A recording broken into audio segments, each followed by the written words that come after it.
അതാണ് എൻ്റെ പാഷൻ എന്ന് തിരിച്ചറിഞ്ഞ് നമ്മൾ കൃത്യമായിട്ട് അത് ഞാൻ ചെയ്തിരിക്കുമെന്ന് ഉറപ്പിച്ചാൽ നമ്മുടെ ചുറ്റിനുള്ളവർ അതിന് അഡ്ജസ്റ്റഡ് ആവും.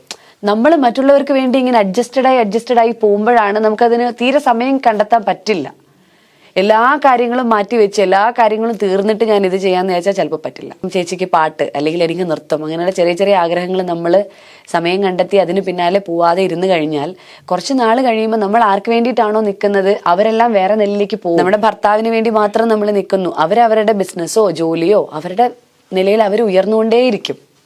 നമ്മുടെ മക്കള് അവർ പഠിച്ചു വലുതായി വലിയ ആൾക്കാരായി ഇരിക്കും. കുറേ വർഷങ്ങൾ കഴിയുമ്പോൾ അവർ നമ്മളോട് തിരിച്ചു ചോദിക്കും, അമ്മക്ക് എന്താ ചെയ്യാൻ വയ്യായിരുന്നോ? അമ്മയോട് ആര് പറഞ്ഞു? നമ്മുടെ ഭർത്താവും ചോദിക്കില്ലേ, നിനക്ക് പടം വരയ്ക്കണമായിരുന്നെങ്കിൽ വരച്ചുകൂടായിരുന്നു, ആരെങ്കിലും പറഞ്ഞു വരയ്ക്കണ്ടെന്ന്. എല്ലാവരും ചോദിക്കും, ഇത്രയും വർഷം നീ ഇതൊന്നും ചെയ്യാതെ ചുമ്മാ ഈ അടുക്കളക്കകത്ത് ഒരു പണിയില്ലാതെ തിരിച്ചറിയണം നമ്മള്.